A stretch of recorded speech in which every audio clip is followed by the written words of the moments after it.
Hi, Roman Scorpion here.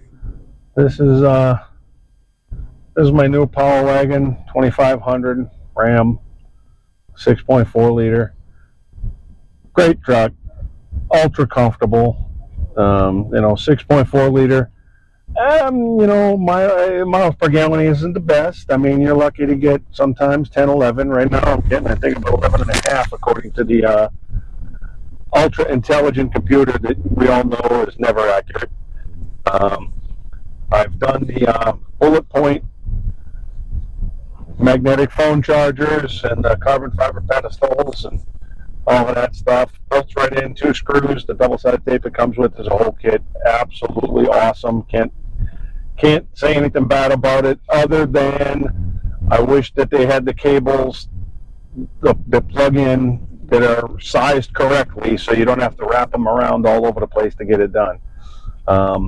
We're just kind of running down one of these dirt road access roads here because I don't feel like driving 2.5 miles out of the way to turn around. And as you can see, many people do the same thing. So we're just basically following suit. But yeah, I mean, overall, love the truck. Power seats, leather. I mean, it has everything other than a sunroof, which is exactly what I didn't want. So I can't, think of anything out there right now that I'd be would have considered getting. I've had about every Ford truck you can think of. This is my second Power Wagon. Second Power Wagon, 5th Dodge truck, or Ram. That whole Dodge and Ram split action thing going on. I don't buy into it, but whatever.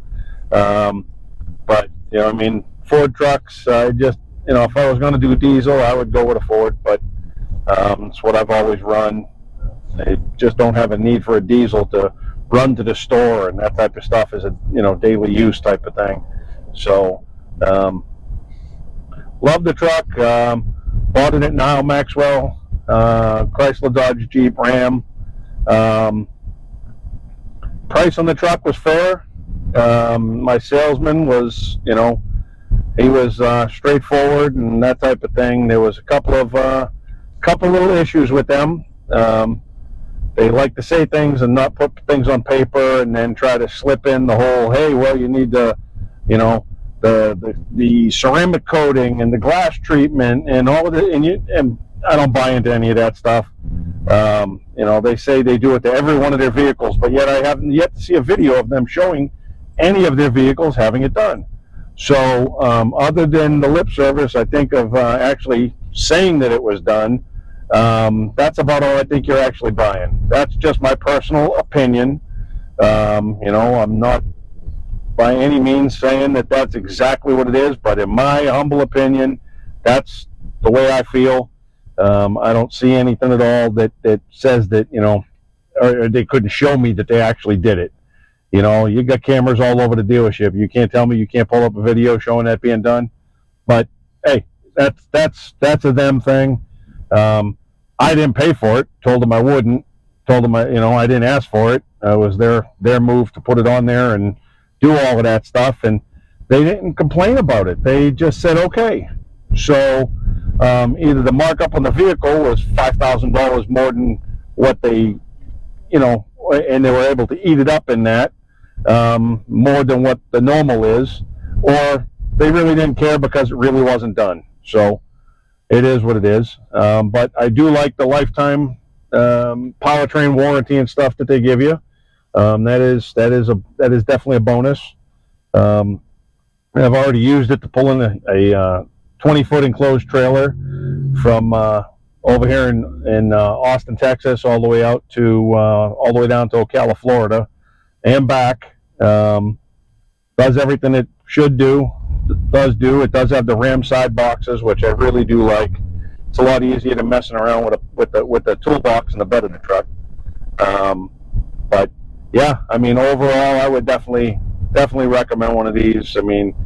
It's, it doesn't have the highest towing capacity. It doesn't have the highest payload capacity. It doesn't, but to me, it's more comfortable than running around in an F-250 with, you know, the high payload and high towing capacity, and then it rides like a buckboard. You know, I love the Ford trucks, but I don't see any reason to break my spine anymore, more than it needs to be. But at least this, to me, is a little bit more comfortable. The whole family fits in it. We got tons of space, and that's it. But I mean, overall, I mean, it's a great truck. The giant infotainment center that they got in these, compared to my last one, is a significant departure. There is, and this, you know, select drive by knob here is something that's a little bit takes a little bit of time to get used to, especially where it's round and it's right by the stereo knob. It's, yeah, I haven't done it yet.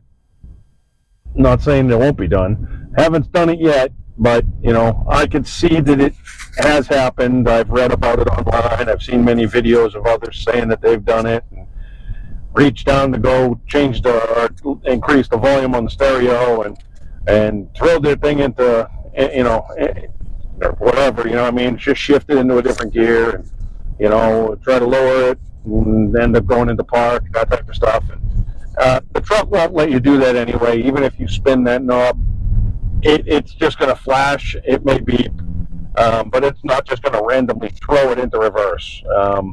That just doesn't happen, from what I've seen, and that's pretty much it. I mean, overall, I mean, I really, like I said, I really like the truck. I think it fits all my needs.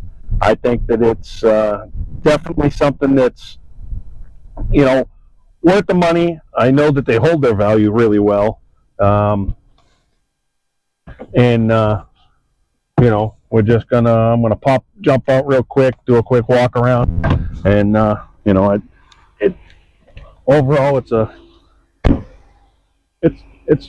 really a good looking truck. I do love the Ram boxes. They make my life so much easier, just having side boxes and not having to play around with, you know, a separate toolbox up in the bed and then all of that.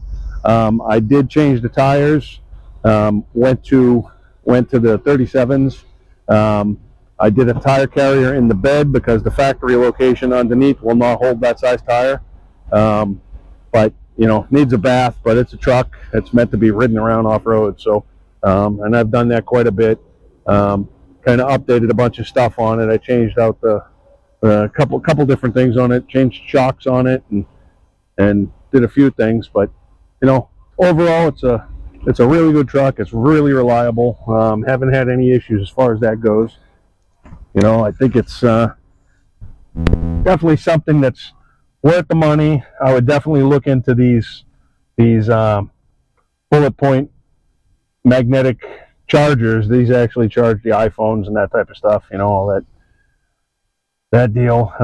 They have the other ones, the grip and all of that stuff. They even have one that'll hold a GoPro or a motion camera mount in the center and that type of thing. I just haven't gotten to any of that yet, but you know, overall, really think it's a good truck, and you know, hopefully everybody's enjoying their holiday season and doing well. And you know, I'd definitely like to thank everybody for tuning in, spending the time. Would appreciate a subscribe and a like. You know, feel free to comment. You know, good, bad, or indifferent. You know, I mean, there's always somebody that's going to complain about something. But when you get to look at something for free, really don't have much to complain about. But I think, you know, I'll be doing more of these. I did buy my wife a brand new 2026 Jeep Rubicon X in the rain color, which clearly it's purple rain. It's really wild color. It's got a lot of metal flake in it in multiple different colors, and that, which will look, it does look really good. When you get that thing all washed up and it's in the sun, it looks amazing. I know if you scratch that metallic, it's going to be almost near impossible to fix that without having to, you know, literally just repaint whatever portion of the vehicle it is just to get it to blend, because you're never going to get that to match. That'd be damn near impossible. So, but other than that, that's it. I'd like to thank you for your time, and I would definitely think, help everybody else out. Time is fleeting. Just enjoy the time while you have it, and spend time with your family, and enjoy your holiday. I mean, he and I, we do everything together. We're everything from going to the range and playing with spending time playing with different optics and alike, and doing some long range shooting with the Barrett MRAD, or doing other stuff at the range here in Austin. Shooting there, I got multiple staccatos and that type of stuff, and just running the staccato XC. That's entertaining. I am still an NRA instructor, getting set up with doing classes and stuff here like I was in Florida, and we're going to expand that a little bit further. We're going to be doing some safety classes for free for youths and that type of stuff, just so that take that idea of touching them away without knowing what they actually do. So unfortunately that's something that's real, but it's all for the better to make the community safer. So, but that's it. We may be doing some shooting videos and stuff in the near future. Get out there and run the Barrett Rec 7s, the MRAD, maybe the M107A1 Barrett. Put some rounds on target with that. But yeah, luckily we have some fairly long distance ranges around where we can actually do that type of stuff safely. So, but that's it for now. We appreciate everything. Have a great Christmas and a happy New Year. Everybody stay safe.